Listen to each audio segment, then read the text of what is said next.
जंतर मंतरवरती अजून देखील आंदोलन सुरू आहे। काल मध्यरात्री सोनम वांगचुक यांनी 26व्या दिवशी त्यांचं उपोषण सोडलं। त्यांच्यावरती आता उपचार सध्या सुरू आहेत। महाराष्ट्रातून कॉक्रोच जनता पार्टीच्या वतीनं काही स्वयंसेवक जे आहेत ते जंतर मंतरवरती आपली सेवा देत आहेत। त्याचसोबतच जे डॉक्टर या ठिकाणी डॉक्टर दिघे त्यांनी खरं तर सोनम वांगचुक यांच्याविषयीची सर्व माहिती जी आहे ती माध्यमांना देण्याचं काम केलं। आता आपण नक्की सोनम वांगचुक यांच्या तब्येतीविषयी आणि इथून पुढच्या भूमिकेविषयी त्यांच्याशी बातचीत करणार आहोत। काल मध्यरात्री सोनम वांगचुक यांनी आंदोलन जे आहे उपोषण जे आहे त्यांनी ते सोडलेलं आहे। आता त्यांच्या तब्येतीविषयीचे काय अपडेट आहे?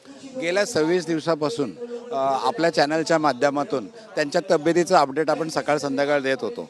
त्यामध्ये त्यांचे सगळे कशी तब्येत आहे काय आहे त्या पद्धतीने आपण सांगत असताना काल JP नड्डा साहेब आहेत त्यांनी त्यांची भेट घेऊन त्यांचं ॲन्शन त्यांच्या ज्या सरांनी मागण्या सांगितल्या होत्या त्या मागण्या मान्य करून त्यांनी हे केलेलं आहे, म्हणजे उपोषण सोडलेलं आहे। आणि त्यांची तब्येत थोडं आता आपल्याला काळजी वाटत होती, कारण की आता ज्या पद्धतीने आपण अगोदर आपल्या चॅनलवर जे सांगितलं की त्यांचं 11 किलो वजन कमी झालं।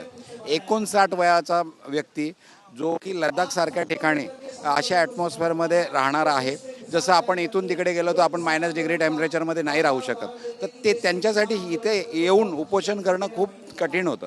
कारण इथे 40+ डिग्री सेल्सिअस पाऊस वारा सगळे काही खूप अतिशय भयानक परिस्थिती येते होती। त्याबरोबरच इथे व्यवस्थासुद्धा, कारण हा फक्त जन आंदोलन होतं, तरुणांचं आंदोलन होतं, कोणत्या राजकीय पक्षाचं किंवा याचं नसल्यामुळे कोणतीही व्यवस्था खूप मोठी किंवा काही चांगल्या पद्धतीची नव्हती। तरीही त्यांनी आजपर्यंत एवढ्या 26 दिवसापर्यंत उपोषण केलं आणि त्यांची शारीरिक किंवा याची काळजी आम्हाला खूप वाटत होती।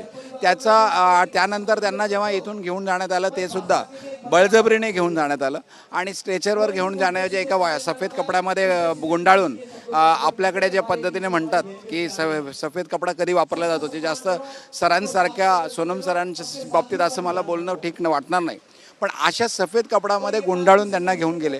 आणि त्यावेळेससुद्धा आपण ॲज अ डॉक्टर आम्ही त्याच्यावर ऑब्जेक्शन घेतलं होतं। तेव्हा त्यांनी सांगितलं की पोटॅशियम कमी झालं आहे, पण पोटॅशियमचे अगोदरचे रिपोर्ट जे आपले होते ते पूर्ण नॉर्मल होते आणि त्यावरती त्याच स्टँडवर आपण घेतला आणि त्यांचे मिसेस जे आहे गीतांजली मॅडम त्यांनी याच्यामध्ये हायकोर्टामध्ये याचिका टाकली। तर त्या ठिकाणी सुद्धा ॲज अ डॉक्टर म्हणून आपण तिकडे गेलोत, आपण आपली भूमिका स्पष्ट केली की त्यांची हेल्थ जे काही इतर चॅनलमध्ये दाखवण्यात येतं की खूप सिरियस आहे, 48 तासामध्ये त्यांना काहीतरी वेळेला अशी जी अफवा उडवली होती यात काही तथ्य नाही आहे। आणि आम्ही ॲज अ डॉक्टर सरांच्या असताना समोर जी सरकारी एम्सचे डीन होते, तर अशा पद्धतीने तिथे जे काय आमचा संवाद झाला आणि चर्चा झाली, त्या चर्चेमध्ये न्यायाधीशांना आमचं म्हणणं योग्य वाटलं आणि म्हणूनच त्यांना मेदांता म्हणजे पेशंटच्या किंवा सोनम सरांच्या मनाच्या इच्छेप्रमाणे त्यांना शिफ्ट करण्यात आलं। आता पुढे किती दिवस त्यांना रुग्णालयामध्ये ठेवण्यात येणार आहे? कारण की आता खाजगी रुग्णालयामध्ये त्यांना दाखल करण्यात आलेलं आहे। किती दिवस ठेवण्यात येणार? आणि कारण आजचं आंदोलन जरी त्यांनी स्वतःचं उपोषण स्थगित केलं असलं तरी देखील या ठिकाणी मोठ्या प्रमाणात गर्दी आहे। त्यांना हॉस्पिटलमध्ये किती दिवस ठेवलं जाईल आणि ते या ठिकाणी विद्यार्थ्यांची भेट वगैरे घेण्यासाठी येणार आहेत का? निश्चितपणाने ते इकडे भेटीसाठी येणार आहेत, कारण की त्यांनी इथून त्यांच्या मनाविरुद्ध त्यांना घेऊन जाण्यात आलेलं होतं, त्यामुळे ते निश्चितपणाने इथे येणार। दुसरी गोष्ट 26 दिवसाच्या उपोषणानंतर त्यांची शरीराची स्थिती निश्चितपणाने काळजीची आहे, तर त्यांना रिकवर करायला साधारण 4-5 दिवस जाणार आहेत। तर त्याच्यामध्ये कमीत कमी 3 ते 4 दिवस त्यांना हॉस्पिटलाइज म्हणजे राहणं ठीक आहे, तसं ते खूप हेल्दी आजसुद्धा आहेत।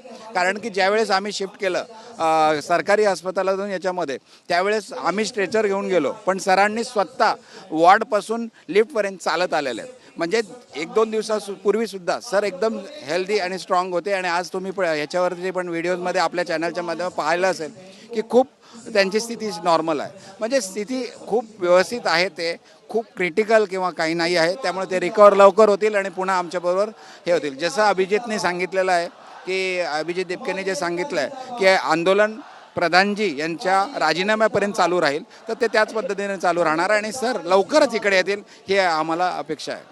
आमच्याशी बातचीत केल्याबद्दल. आपण पाहतोय की सोनम वांगचुक यांनी जरी रात्री उपोषण सोडलं असलं तरी देखील ते अजून 3 ते 4 दिवस हॉस्पिटलमध्ये राहतील आणि काही वेळात म्हणजे आजच्या दिवशी येण्याची शक्यता देखील जी आहे ते डॉक्टरांनी व्यक्त केलेली आहे. कॅमेरामन योगेश गुरवसह निवृत्ती बाबर, TV9 मराठी, दिल्ली.